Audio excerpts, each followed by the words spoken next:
suis née en Haïti. J'ai grandi, on va dire, la moitié de ma vie en Haïti. Après, je suis arrivée en France vers 13-14 ans. Donc, je mange beaucoup haïtien. J'écoute le compas, qui est la musique haïtienne. Avec ma mère qui ne parle pas très bien français, on se parle qu'en créole. Et comment dire, c'est en moi en fait. Haïti, il n'y a pas un jour où je n'y pense pas, il n'y a pas un jour où je ne m'imagine pas là-bas, c'est en moi. C'est la soupe de, en France, on peut dire de la soupe au potiron. En Haïti, on dit soupe joumou. C'est traditionnel le 1er janvier, tout le monde le fait. Et ça vient du 1er janvier 1804, qui est la date de l'indépendance d'Haïti, où il me semble qu'ils buvaient de la soupe le 1er janvier pour fêter l'indépendance. Et donc cette tradition est restée, et tous les 1er janvier, on boit de la soupe. Il y a aussi la fête des morts, qui va bientôt arriver. Et ça, c'est pour ceux qui pratiquent le vaudou. Ils le font. Ils font à manger, parce que c'est quelque chose avec du maïs, ça s'appelle le tchaka. Et ils donnent à manger à des esprits, qu'ils les appellent. Et voilà, après, il y a des gens qui sont possédés, qui mangent du piment, qui mettent du piment partout sur leur corps, et qui sont limite possédés. Mais après, une fois que l'esprit est parti, ils n'ont plus rien. Ce qui, normalement, on met du piment sur le corps, dans la bouche, ça passe pas tout de suite.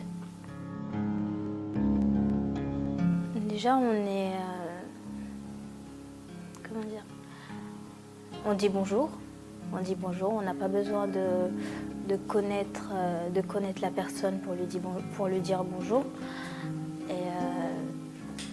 Et aussi, quand il se passe quelque chose, même si c'est la vie privée, il y a le voisin qui entend, il peut intervenir.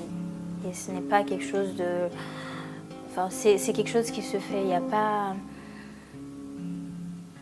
Il y a une vie privée, mais les gens, ils se soucient des autres. Le fait que les femmes haïtiennes soient très fortes, elles sont fortes mentalement, physiquement, elles assument beaucoup de choses, parfois toutes seules ou à deux, mais en général ce sont elles qui tiennent le foyer, tout ça. Et puis le fait qu'on soit le premier pays noir qui a été libéré de l'esclavage. On a été le premier pays noir à avoir notre indépendance. Le fait que certains parents qui sont vraiment dans le besoin cherchent le meilleur pour leurs enfants et ils trouvent des familles qui sont un peu plus aisées et peu scrupuleux à qui ils confient leurs enfants pour qu'ils puissent aller à l'école ou des choses comme ça. Et ces familles-là, ce qu'ils font, c'est qu'ils utilisent cet enfant en tant que bonne. Donc l'enfant ne va pas à l'école. L'enfant emmène d'autres enfants à l'école qui parfois sont même plus âgés que lui, fait à manger, va chercher de l'eau, prépare tout comme un adulte. Et le pire, c'est qu'en général, ces enfants-là sont battus, peuvent même être violés. Et s'ils se permettent de se plaindre, c'est encore pire. C'est-à-dire que tout le monde va y passer et voilà. Et ces enfants-là,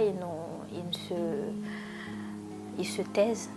Ils n'ont personne à qui parler et voilà, ils se taisent. Mais même quand les parents demandent des nouvelles ou appellent et tout ça, l'enfant, il y a l'autre à côté, il y a toujours quelqu'un à côté. Donc l'enfant va dire oui, tout va bien, je vais à l'école. Et les parents pensent que leurs enfants sont en train de s'instruire ou préparent un avenir meilleur. En fait, pas du tout, ils sont juste là utilisés en tant que bonnes. Et ça s'appelle, ces enfants-là, on les appelle des restes avec. Et parfois, dans les journaux, ce que je vois, dans ce que je lis, dans les nouvelles et tout ça, c'est pas, on va dire, ce ne sont pas, il n'y a pas que des bonnes choses et parfois c'est dur. C'est dur de comprendre certaines choses, de vivre, comment dire, enfin de voir le regard que certains étrangers ont